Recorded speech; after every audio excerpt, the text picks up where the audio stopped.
Thank you so much for asking me today to speak about philanthropy, especially for young adults.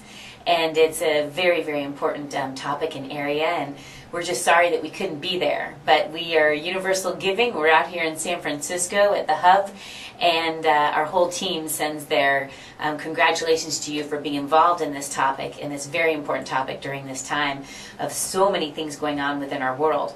So we have Mariela Sedeno, who's behind our camera, and she's going to be asking us the questions that you've asked of me today, and then I'll respond to them. And again, I'm just sorry I couldn't have more of an interaction with you all, but thank you again for what you're doing for the world. So Pamela, what is your story? Where did you grow up, and how did you get interested in social issues and philanthropy?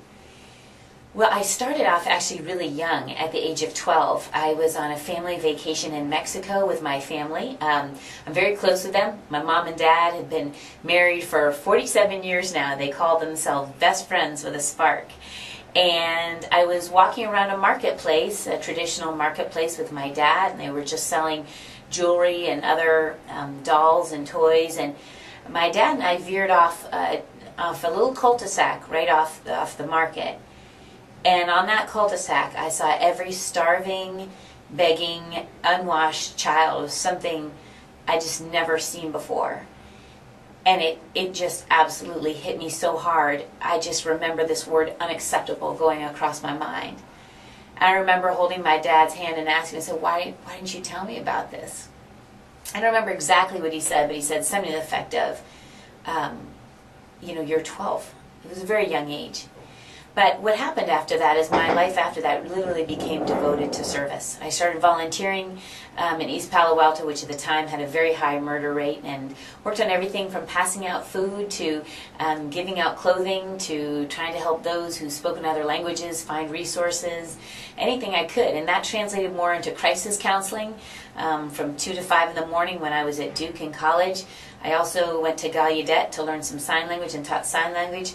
I basically felt a need to understand what all the rest of the needs were across the world, and because I had come from such a situation in a family of love, and I felt that was so important that other people had that opportunity, and not only had that opportunity, they have a right to have that opportunity to feel love. And of course, that is the root of philanthropy. That is what philanthropy is all about, is the love of humankind.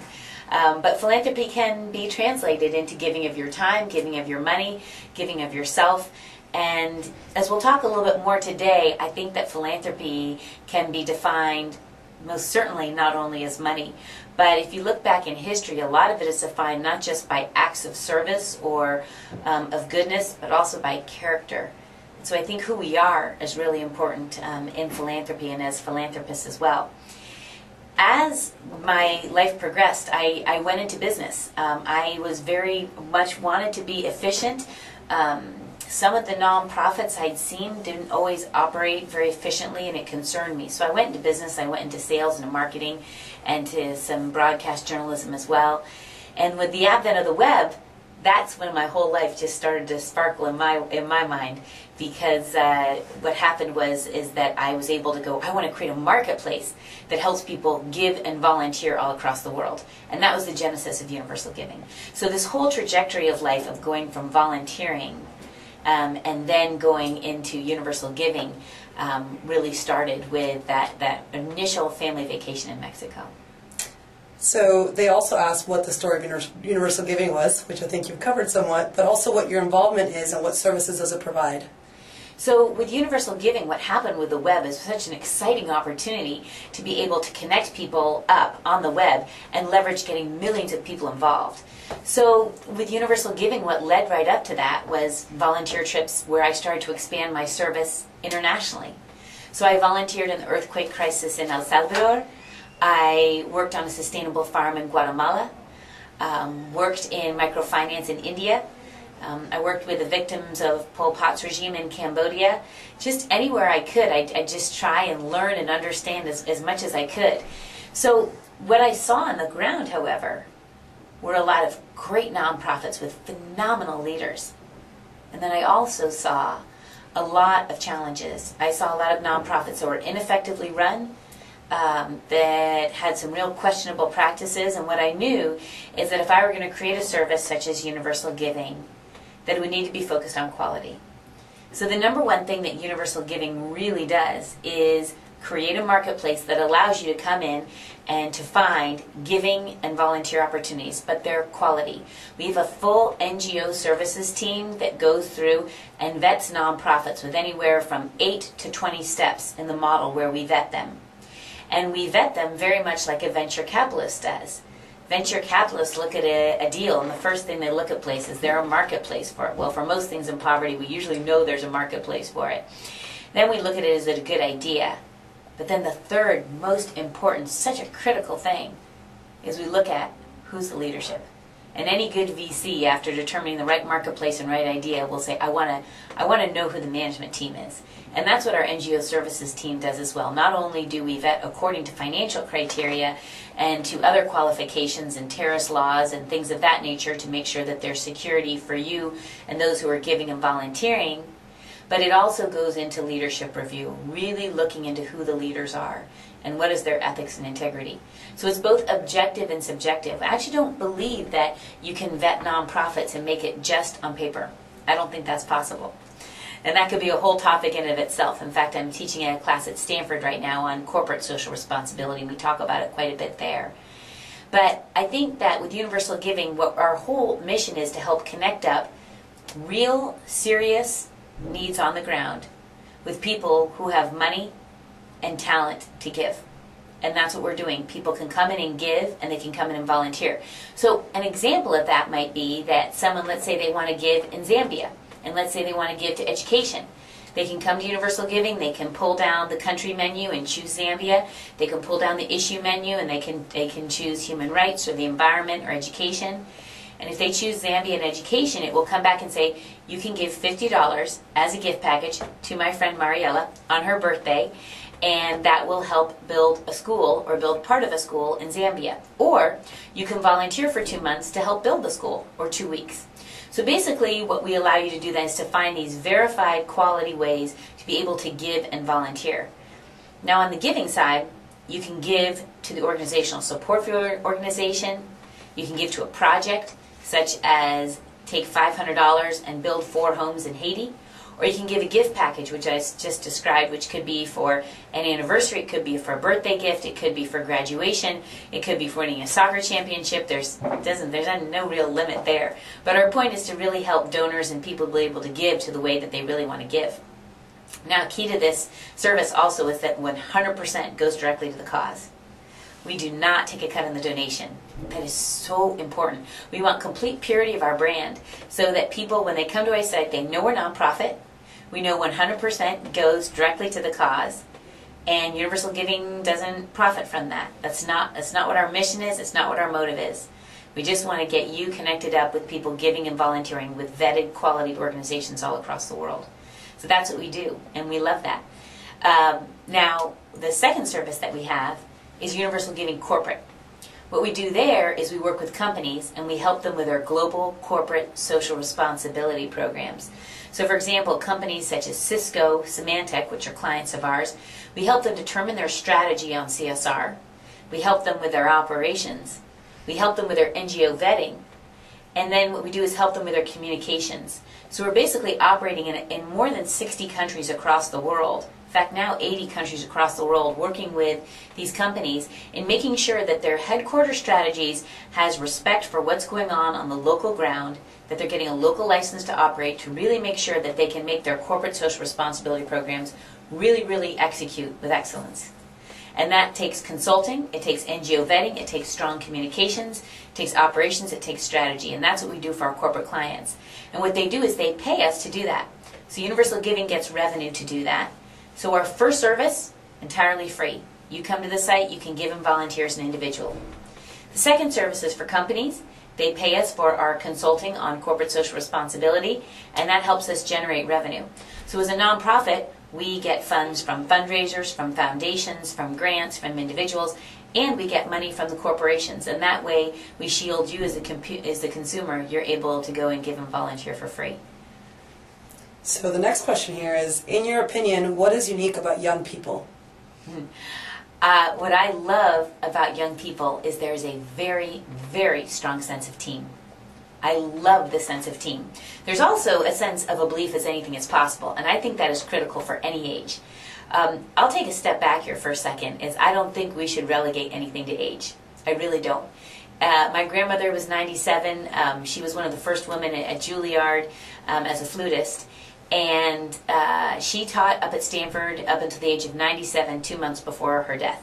So I would say that I think who you are as young people is unique, and I love the fact that you have many unique distinguishers about you all.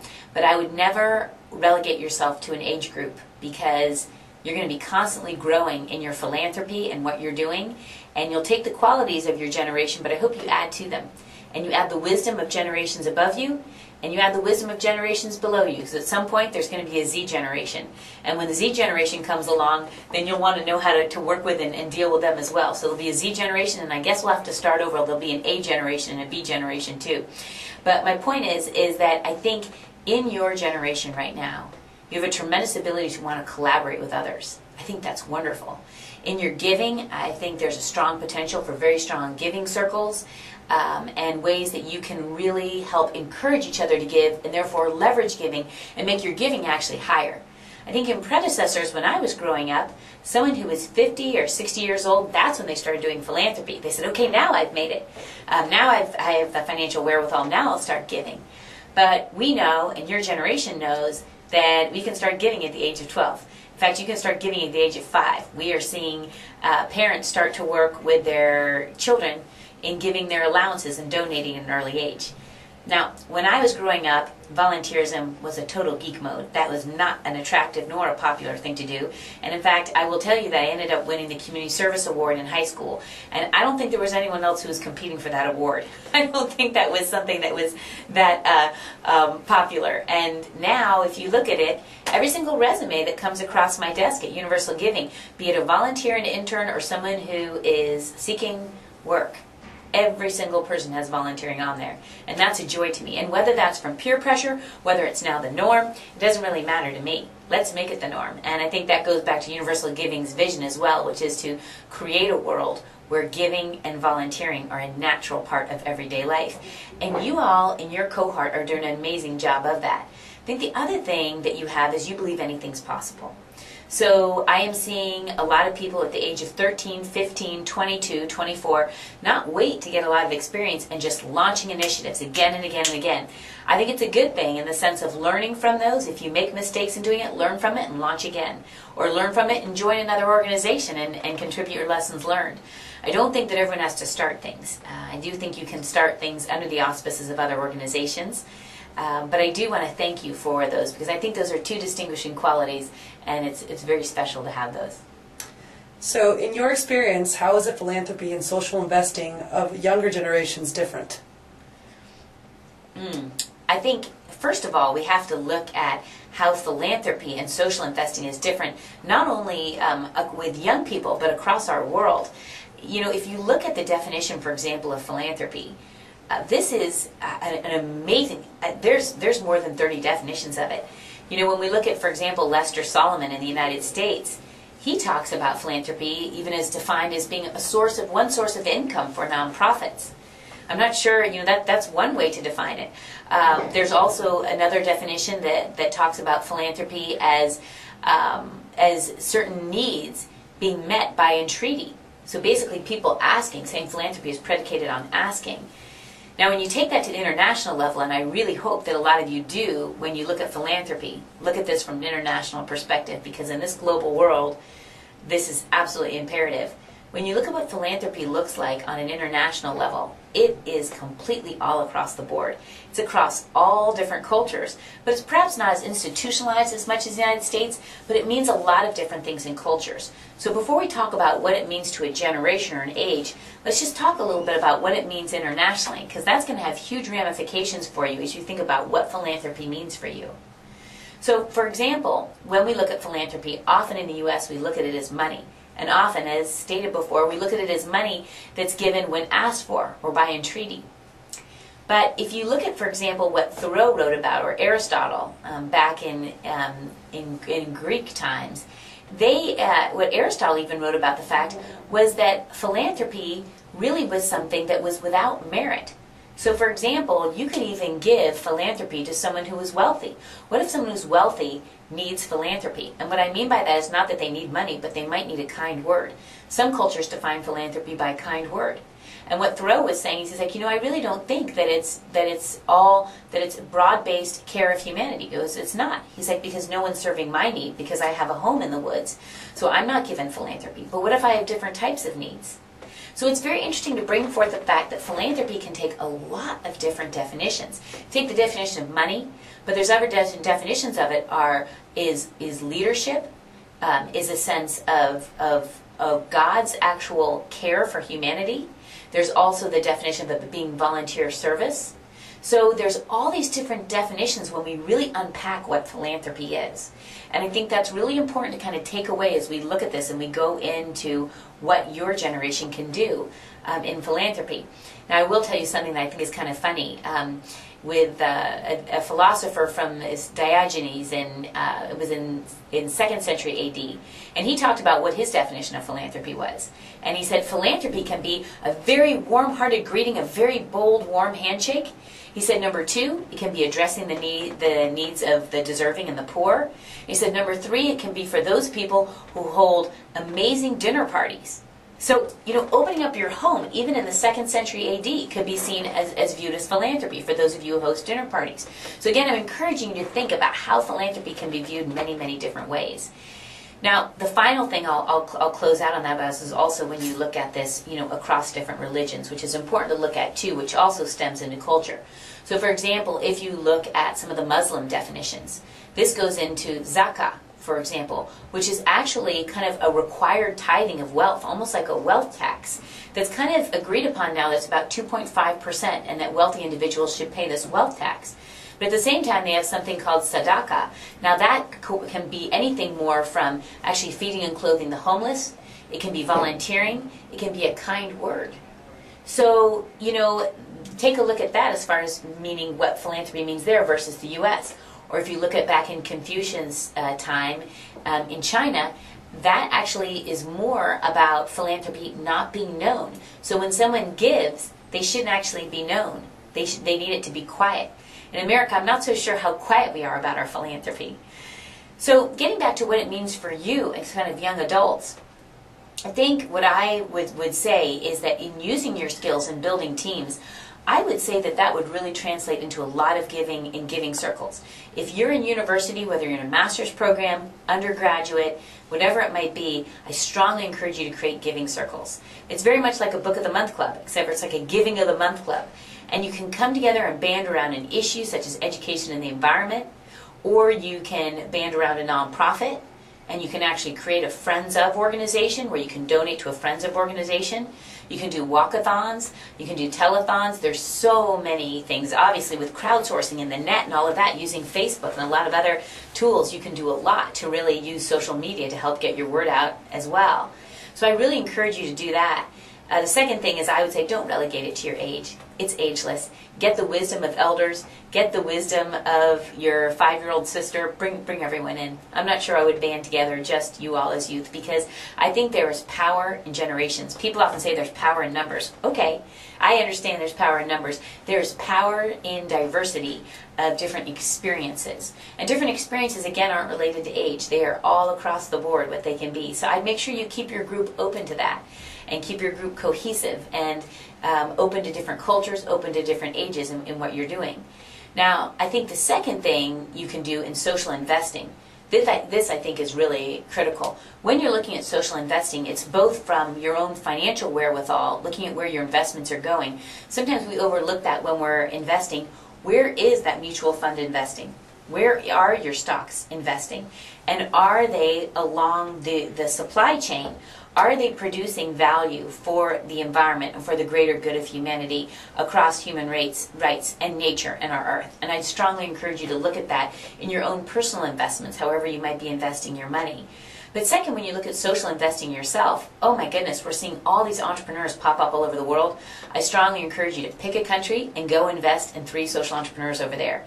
It takes so little in a developing nation. You could give each one of them $100 or $200. They could start a business, and you would learn from, be able to contribute to, and grow by investing in them socially. You can invest in them as a philanthropist. You can invest in them as a for-profitist by going into for-profit organizations. But really, really, I encourage you, take action now. I would say don't wait. Don't wait. Get in there and start supporting people, because it really, by giving to people on the international level, however you choose to support them on a for-profit, non-profit level, it completely levels the playing field, because international really has the ability for you to give very small amounts and see a big impact. You can also get in there and help work with people and help be a sounding board to them. The only thing I'd caution you on is be careful about an advisory capacity. Do you really have that experience in Haiti or Nicaragua or wherever you're going? Or is it more that you're a sounding board and that you're listening to them? In philanthropy, it's so important to be good listeners. Be a good listener and be able to find out what their needs are. And we should not be telling so much as we should be listening and receiving and learning from them. I think this ties really nicely into the next question. What advice do you have for others who are just beginning to organize the young wealth communities in their countries? Well, first of all, exciting for you. It's exciting for you because what we're seeing is such a rise in the middle class of your countries that I think we're going to see a sea change in philanthropy. What we've seen in the past is outward in. The U.S. gives in, the U.K. gives in, Australia gives in to a developing nation. And what is so critical here is that what we should really start to see is in-country philanthropy. A lot of your philanthropic efforts can be going to get philanthropy from your own people. And I think that's important, and not just from remittances from people outside. So number one, we usually see it from outside. Number two, we see it from remittances, people who have emigrated here and are now giving back to their country. But I think the next sea change is for you to mobilize people within your country to get them going and excited about that philanthropy, because then you own it. Number one, the philanthropy is going to come from people there who are addressing needs that are very, very real, and not from ideas from the outside. Not that ideas from the outside are always bad, but we want to make sure that we're super responsive to what's happening on the local ground. So I think it's a very exciting opportunity. Number two, people are more wedded to it. If you're of a certain nationality, or if you are living in a certain area, you're so much more excited to be able to give to that local food shelter, to that local school, and you're there. And I would strongly encourage you that if you're starting something like this, it's giving and volunteering. It's not just about the giving. It's not just about the money. We know that people who volunteer are 2/3 more likely to give.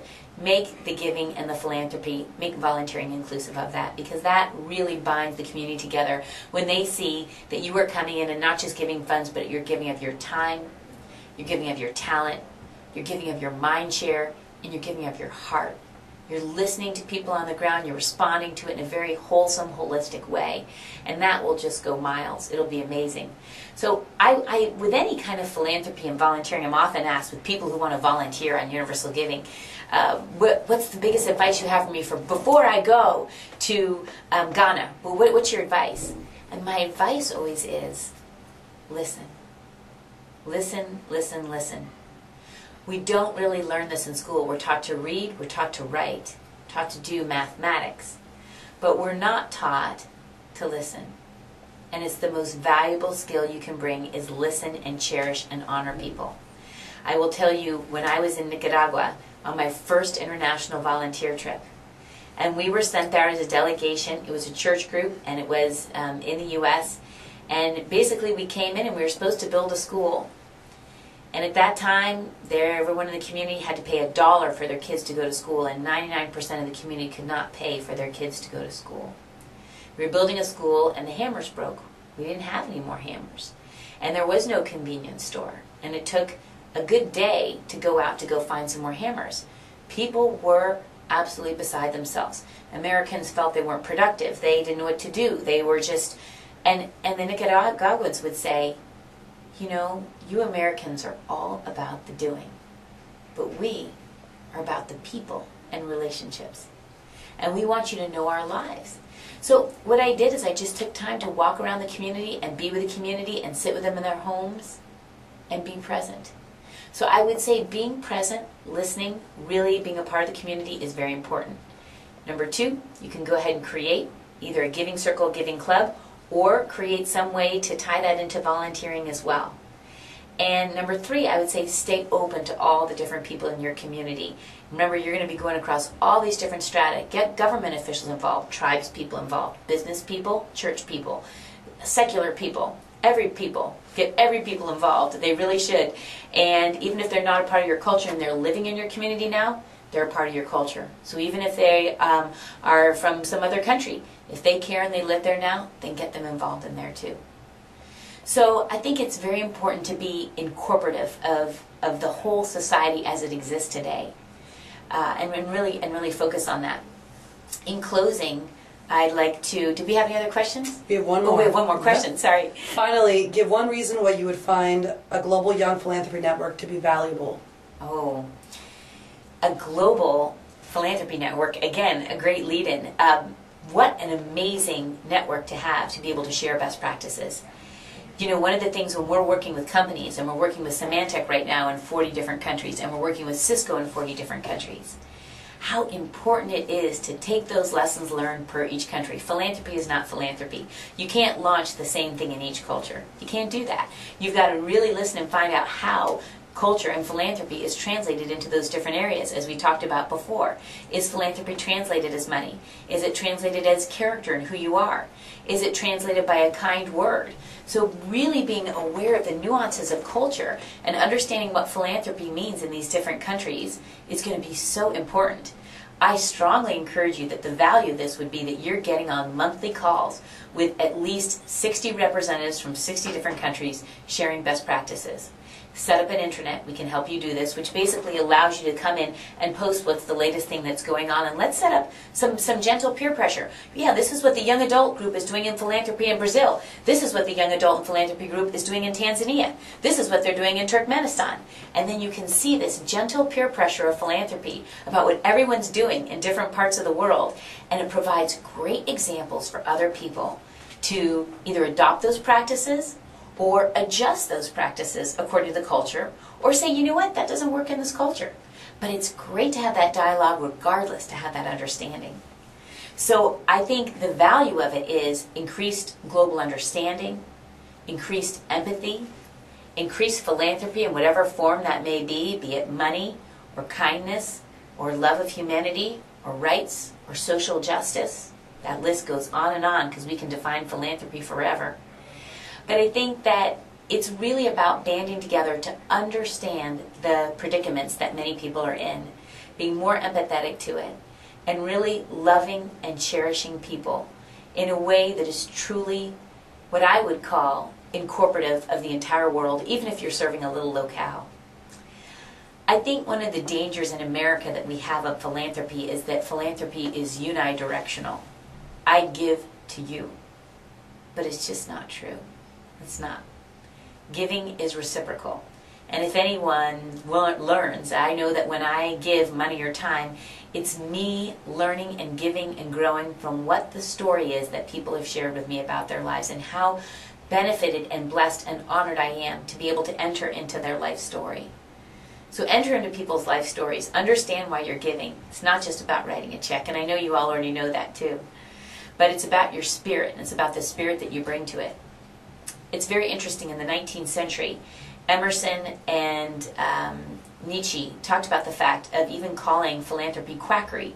And the reason why is because it had gotten so distanced from the heart that they said that it was just a philosophical term that was out high in the sky. And they called it quackery. And, you know, we don't ever want that to happen. We want philanthropy to be real and sincere and honest. So that means listening and giving of your heart and really focusing on love. Finally, what I'd like to do is just kind of close with some definitions of what philanthropy is, because they're just absolutely wonderful, and I want to kind of break open your ideas of what you think philanthropy may have been in the past. Talks about voluntary service. Talks about guidance and about leadership.